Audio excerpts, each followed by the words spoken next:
What's going on, guys? We are back again. It is brew day number 2, and today I am going to brew a banana chocolate porter. So let's get started.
Now, I know some of you are going to ask why I am using a propane burner under the porch, and the reason being because I live in Florida and it will randomly start raining.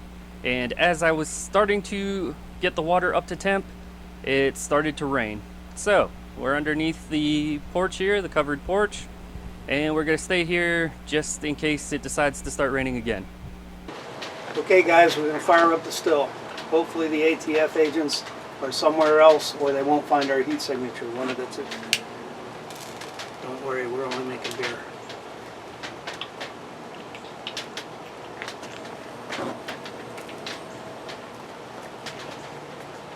Okay, pot on.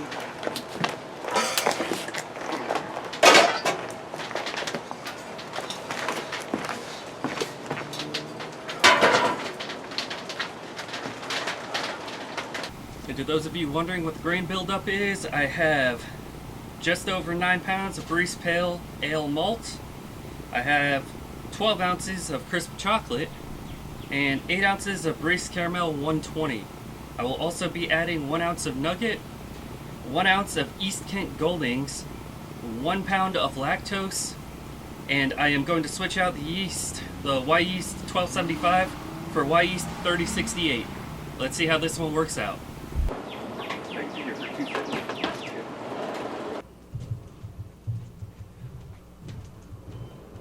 As always, no brew day would be complete without beer.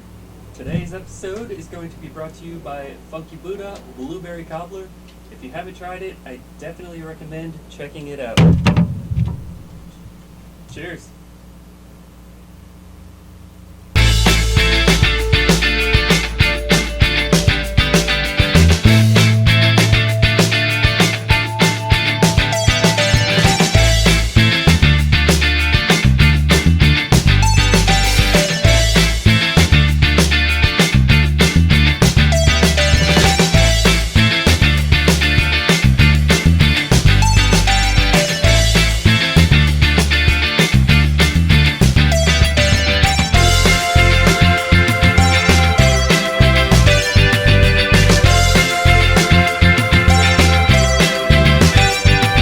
So the recipe calls for the temperature to be at about 157 degrees Fahrenheit. I have it at I have it at 157 exactly. So we are going to keep the burner going. I'm going to continue to stir the grain, and we should get a pretty decent mash out of this. Let's find out.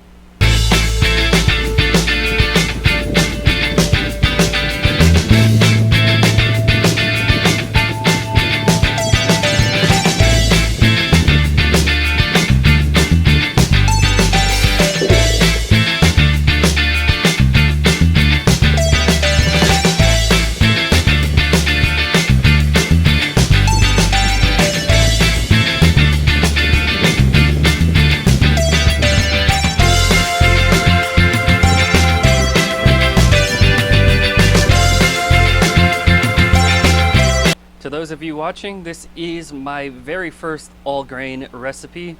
This is the second batch I have ever done. The first batch will probably be on the channel after this one because I have a dry hop edition that will take another 2 weeks according to the recipe. If you don't see that video pop up, it's because it was a terrible video to begin with and I missed a lot of steps, on film at least. So if you see it, great. If not, well, you're not missing much. Here's to the first episode in that case. Alright guys, as you can see, I kind of screwed up a little bit. I left the heat on while I was mashing and it got a little hotter than I wanted it to be. It was supposed to be around 156, 157, and it is just under 170 right now. So I took the lid off and turned the heat off. I'm trying to cool it now, but it's going to be a little hotter than I wanted it to be.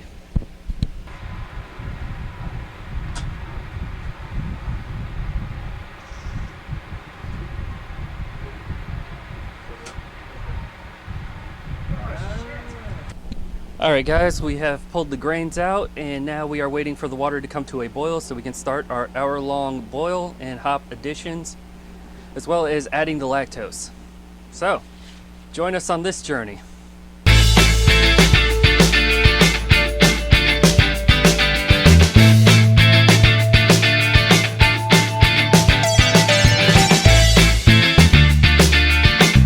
Now.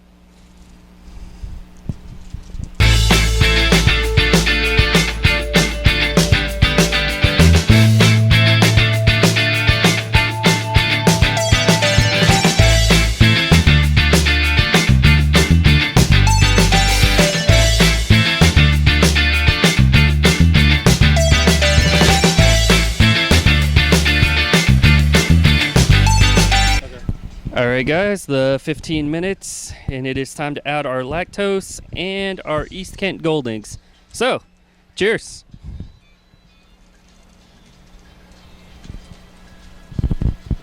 I picked the best one to Woo. Give it a good stir.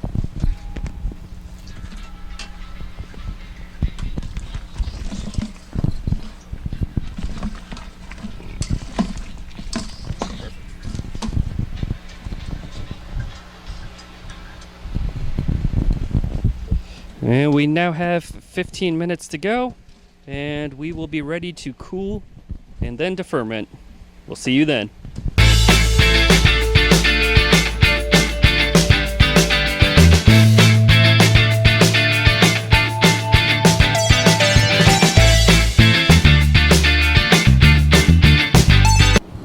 Alright guys, our hour-long boil is done, and now it is time to start the long cooling process. I'll see you guys in a minute. Alright guys, we have finally finished the process. It is now chilling. I have it in an ice bath. This should take about an hour, hour and a half. Actually,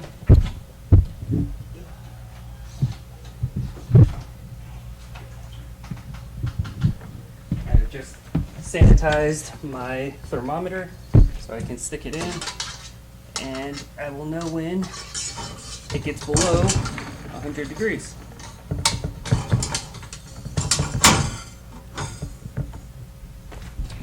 So, there's that.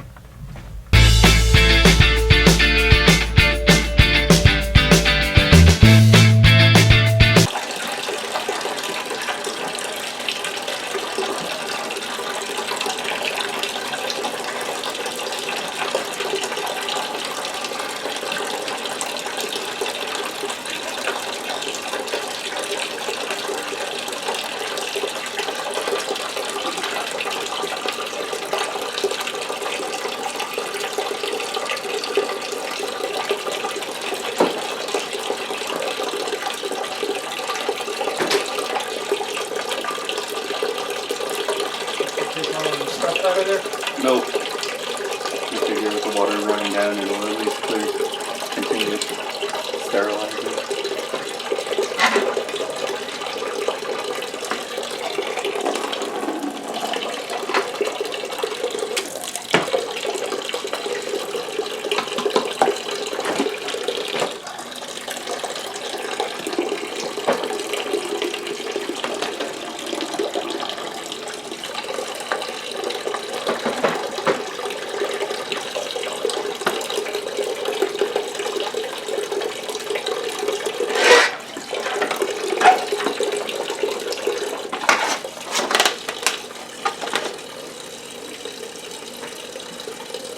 Alright guys, and now it is time for our perfect system of getting beer into our fermenter. Well,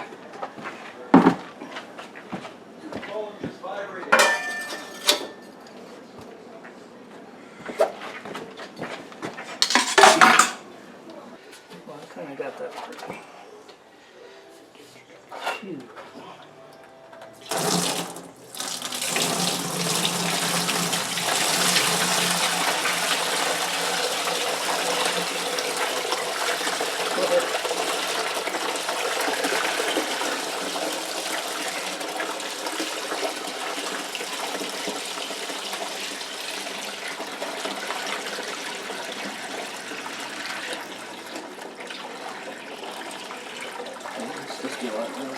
Big sludge at the bottom, but I don't see it. Okay, slow down from that. Let that sift out.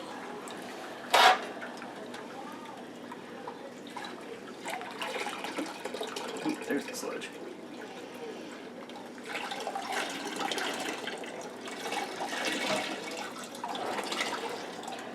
Okay, go ahead.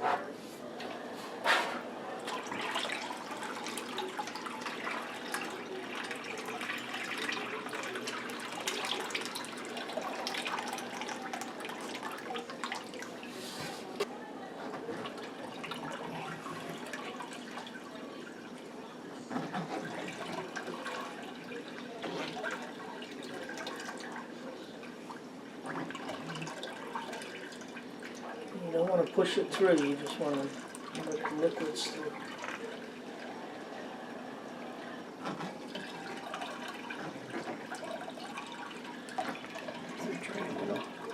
Mhm.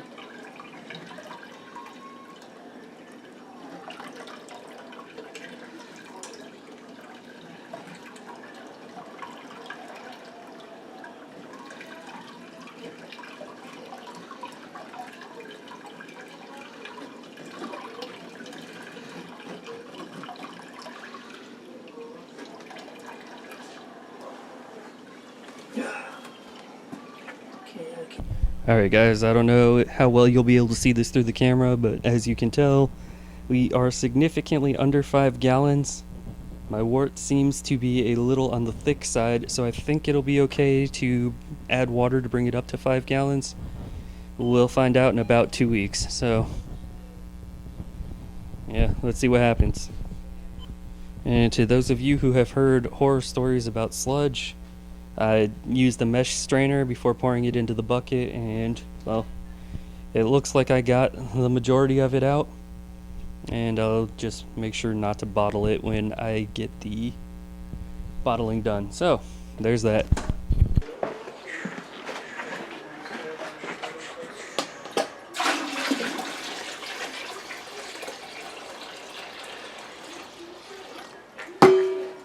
It'll fill if the water hits it. See the head forming? Like my 5 gallon, just under 5. Yep. Or do you put that in after it goes in the bucket? Yeah. Okay. Doesn't have to be perfect. There you go.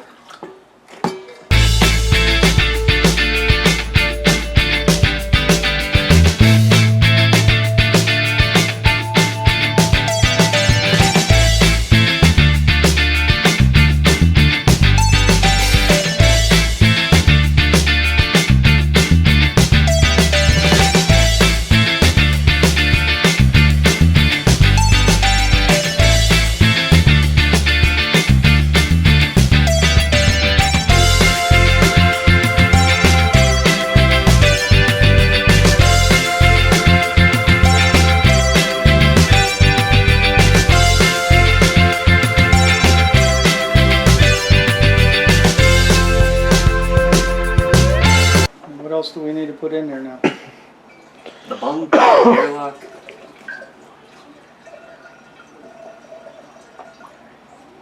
And then I need to shake it.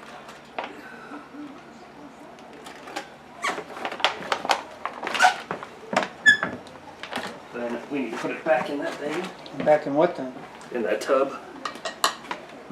And that'll be...